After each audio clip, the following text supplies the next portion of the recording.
All right, guys, hopefully you already watched my video on number 29 because I kind of introed kind of where you should be at with proofs right now. So I'm just going to dive into this one with getting our given premises down. That, again, is going to be about 90% of the time you're going to start writing a proof. Start with what your given facts are. Well, we know that AC bisects angle DAB. We know that CA bisects angle BCD. So you're thinking at this point, maybe I can use definition of angle bisector. Maybe I can use the angle bisector theorem. And you also remind yourself, what was this section on today? It was on the angle bisector theorem. That was the new thing that was getting introduced. So maybe I'm going to use that next. All right, first step down here. Second step, I don't want to read what my given is. Sorry, I do want to read what my proof is. So this is what we're ultimately going to want to get to here, that the measure of this angle, DAB, and that's a whole angle here, right? Look, that's a big old angle right there. 1 plus 2 would equal DAB. Maybe I'm using that at some point. Measure of angle DCB, that's up here. That's another big angle right here. We want to prove that those larger angles here are congruent to each other. And one thing that's helpful for us is that we have a diagram drawn up. So draw these out in your notebooks. Note to yourself that angle 3 is actually congruent to angle 1, right? That's kind of nice. It's congruent to angle 1. So what you could do here, there are a couple ways you can approach it. You can start maybe talking about how the parts relate to the wholes. That's something you can do too.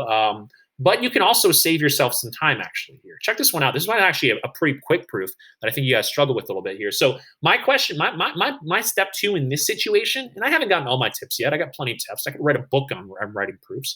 But my tip right now is to maybe think about, what did we talk about in class today? What's the new theorem? The new theorem is the angle bisector theorem. So we might ask ourselves, one way actually, so the way we've been getting measure of angle DAB into proofs and measure of angle DCB into proofs is part plus part equals whole, right? So the angle addition postulate, part plus part equals whole. I don't actually have to do that anymore because there's another way I can relate parts to wholes. What's the other way I can relate parts to wholes?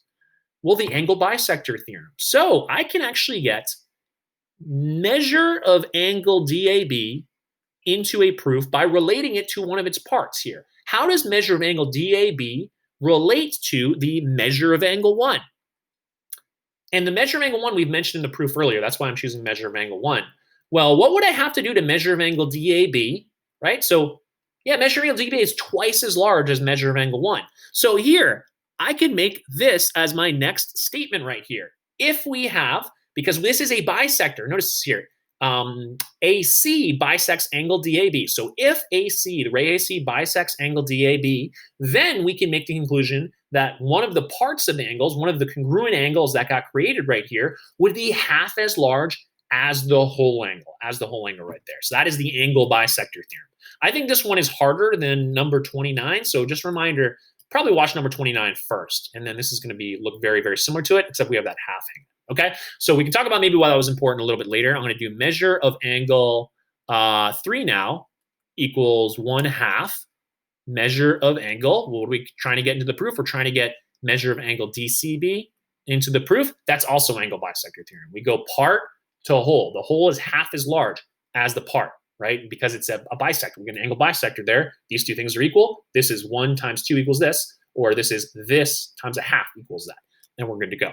Okay, so the reason why this was important, because why I chose to relate the thing we're trying to get into the proof, measure of angle DAB, to the part, is because I have these parts right here. Look, I have measure of angle 1 right here. I also have measure of angle 3 right here on opposite sides of the equation. So what can I do? I can take this, substitute it into that part of the equation here, and I can take this, substitute it in that part of the equation there, and I can rewrite equation in step 1 right here as this. I can rewrite it as 1/2 measure of angle DAB equals 1/2 measure of angle DCB. And that is through the substitution property of equality. Let me move myself out of the way here.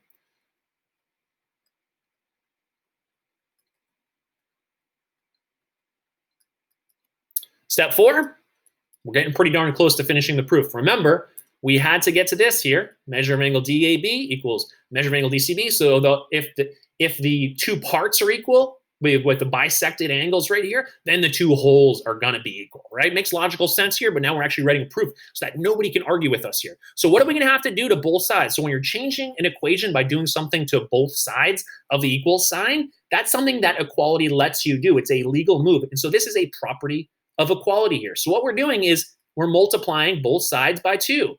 if I multiply both sides by 2, then, right, this 1/2 would cancel out the 2. The 2 would cancel out this 1/2, and I would get to my intended result, which is that measure of angle DAB equals measure of angle DCB. And reason, final reason, is multiplication, property of equality. Okay, we're just getting started with the proofs right now. So if you got this one correct, what I have to say to you is you're ahead of schedule, well ahead of schedule with really understanding proofs. Great. If not, chapter 2, right? Chapter, you don't get in chapter 1, chapter 2, you'll get it then. If you don't get in chapter 2, chapter 3, that's when you're going to get it, because that's a lot of practice and you'll know a lot of stuff by then. You don't know much now, and that's fine, right? At the end of chapter 1, I like to say, yeah, I know something, I don't know everything, but you'll get there, okay? And keep asking questions, keep being curious, keep pushing yourselves with your groups, and I'll talk to you guys soon. Bye.